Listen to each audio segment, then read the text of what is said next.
Ladies and gentlemen, welcome back. Hope you're having a fabulous day. I'm going to recap the weekend's fixtures and everything, the results from the Premier League and the midweek ones that we've had so far this week, and just delve a little bit into the Tottenham game that happened last night. So we start with Saturday kickoff, Man City-Chelsea. Let's be honest, this was a very poor game to watch.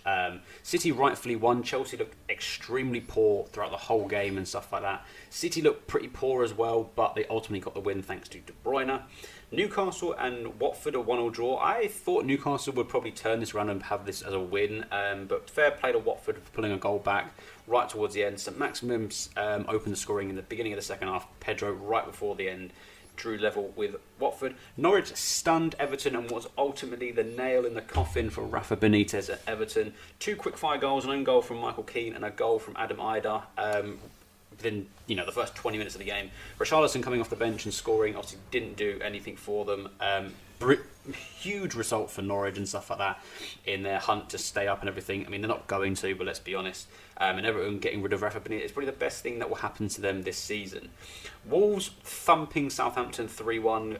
Raul Jimenez penalty, which is obviously very weird in regards, VR took a while to give it. Connor Cody making it 2-0. James Ward-Prowse with yet another phenomenal free kick. How this boy is not in the England team, I have no idea. That's another video I could probably talk about soon. And Adama Traore, is he on his way to Tottenham and everything? Rounding off the scores. Villa and Man United finished 2-2. Bruno Fernandes thought he'd basically given them the win with 2 goals and stuff like that. The first goal, a horrific mistake from Martinez. But on comes Philip Coutinho, sets up the goal for Jacob Ramsey, and then 4 minutes later equalises the game up and everything, and Villa get a stunning 2-2 draw out of it. Moving into Sunday, Liverpool putting 3 past Brentford, goals from Fabinho, Oxlade-Chamberlain and Takuma Minamino. West Ham just capitulate how they've lost a game 3-2 at home to Leeds. A fabulous hat-trick from Jack Harrison. Goals from Jared Bowen and Pablo Fornals could do nothing about it. Brilliant from Leeds and stuff like that with all the injury crisis and everything that they've got going on. It's a credit to them. Obviously, we know the North London derby was postponed. If you've seen the video prior to this, you know my feelings towards that. We then go on to the Premier League. So Burnley-Watford was postponed Tuesday again due to lack of players. Brighton-Chelsea, which was a very poor game. Chelsea, don't get me wrong, Chelsea are going to turn up on Sunday and probably beat Tottenham and everything. But they've been played so poorly recently, and Tuchel's put it down to COVID, he put it down to players needing a rest. But he's the one who's not rotating his team enough. I know he's got injury problems as well with James and Chilwell out injured and stuff like that, but he's not rotating enough. And he's obviously not utilising the players properly, so it's a shock for them. But brilliant from Brighton to get that draw and everything. There's points where they easily could have won the game and stuff like that. So absolutely brilliant. And then yesterday we had Brentford losing 3-1 to Manchester United. I don't know what to say. The goals from Man United were very, very well taken. Goals from Elanga, Mason Greenwood and Marcus Rashford. So Rashford, obviously under pressure, gets a goal. Mason Greenwood has been under pressure, gets a goal. And a young lad like Anthony Elanga, brilliant for him to get on the score sheet. Ivan Toney scoring again for Brentford. Brentford really needs I think they need to pick up a few people in the next 10 days, 11 days of this transfer window. I don't see them going down, but I see them now and everything. They're slowly falling towards where they don't want to be. And now let's talk about one of the reasons I wanted to do this video and everything was the dramatic game at the King Power Stadium last night. As a Tottenham fan, this was a hard watch. And the reason I say that was I look at this. You never should look at stats when you come to football and stuff like that. But let's always say this. Leicester 2, Spurs 3. Possession was in favour of Spurs by just 51% to 49. Shots, Leicester had 14 to their credit, which isn't too bad. Tottenham had 27. Leicester 4 on target, Tottenham 10 on target. I tell you what, Leicester defended extremely well in this game. Goal line clearances from Luke Thomas and Mark Albright basically saved them. Kasper Schmeichel was phenomenal in goal as well. He didn't really put a foot wrong. He wasn't at fault for any of that. Well, he was at fault for one goal. I will discuss that in a minute. But they defended ultimately very well. But the thing with the game was that Leicester played very, very poorly. For the team that were at home, they were poor. Both of their goals come from capitalising on a rebound and stuff like that. The first goal, Reggie tries to clear it and stuff like that. It just happens to fall right into the path of Daka. Hugo will probably do better, but can't really say too much about it. And then the second goal, it's just a bunch of like knocking around and stuff like that. They get the ball. It is very well taken and stuff like that, but it does take a huge deflection off Tanganga, and that's the reason it wrong foots Hugo Lloris. If Tanganga doesn't make the block, then I do think Lloris saves it. But at that point, Maddison, should have ended it for Leicester. Like, I was, as a fan, I was like, you know what, this is over. I predicted that Leicester would score in that second half because, much like the first, Tottenham dominated the whole half. And then one freak moment, and then suddenly they're in. And I knew from like 10 minutes before the goal went in that they were going to score. You could see it was written in the stars and stuff like that. And for me, the damning point of the game was, the substitution. Emerson needed to be taken off. He was so poor in that first half, and ultimately was at fault for the first goal because he doesn't track back enough to make any effort and stuff like that. So he had to be taken off. Doherty coming on, I thought was probably the worst decision you can make. But I tell you what, Matt Doherty shut up a lot of haters, and I'm one of his biggest haters. He shut up everyone with probably, arguably, apart from Bergwijn, was probably the man of the match of that second half. But yeah, that needed to happen. Lo Celso coming on for Winks, I thought was a strange one because I get wanting to put a more creative-minded player on, but Winks didn't really put a foot wrong in that whole game. The whole midfield for Tottenham was very, very good. Højbjerg, apart from some passing mistakes and stuff like that, ultimately looked brilliant. Skip, as usual for Tottenham and everything, is just such an underrated character and stuff like that. He does the hard graft. He looked very good going forward as well, and I think that's something he's definitely learning on with his game because he's mainly known as a defensive-minded player, but he's been very good going forward recently. And this game proved it. When Lo Celso came on, the game slowed down massively, and ultimately, Leicester then scored nearly straight after he came on.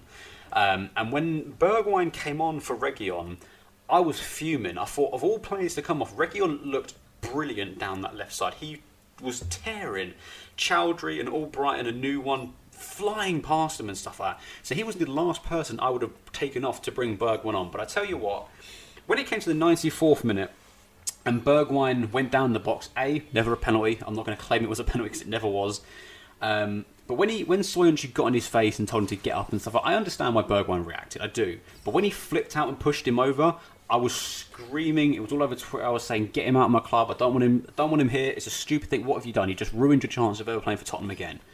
And then a minute later, Højbjerg plays a pass out of nothing into Doherty, who probably this game was the furthest forward I'd ever seen him in a Premier League game, and he gets his touchdown and everything, and then Bergwijn finishes fabulously to make it 2-1. And I tell you what, I never reacted. I was like, do you know what? I don't care. I don't care that he scored. It's the least we deserved. We deserved at least a point out of it. And then what happened was one of the strangest things I've ever seen. Now, you've just drawn 2-2 and everything. The whistle is about to blow, pretty much.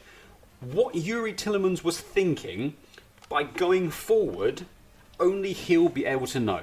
Because unless he was deliberately trying to kill his team and lose them the game, I don't know why he went forward. But he plays a ball forward, Højbjerg intercepts it, and he goes straight into Harry Kane. Kane instantly goes back to the Kane of last season. He's looking for that killer pass. Bergwijn is gone. But the reason why Kane gets that ball is Vestergaard left him. If Vestergaard stood on him, as he was supposed to do, then Kane would not have been able to have that much time to control the ball, turn, and then play it. As soon as he plays it, it's a goal. But only because Schmeichel bottles it. The amount of time that was taken between Kane passing the ball and Bergwijn making that first touch, if you are Kasper Schmeichel, you are the captain, you can see that better than anyone. Schmeichel would have made that 99 out of 100 times. He would have made that and cleared the ball into Rose and stuff like that. But he doesn't. He stands there and comes to the edge of his box. And the moment he does that, Bergwijn goes, I'm scoring. And he rounds the keeper. And honestly, it's such a lucky goal because there's so little power in the effort. And it comes off the post. And the first thing I saw, when it hit the post, I thought, they're going to clear this and it's going to go to VAR and it's going to be like 0.001. It's going to be a molecule on the line and it wasn't going to be given.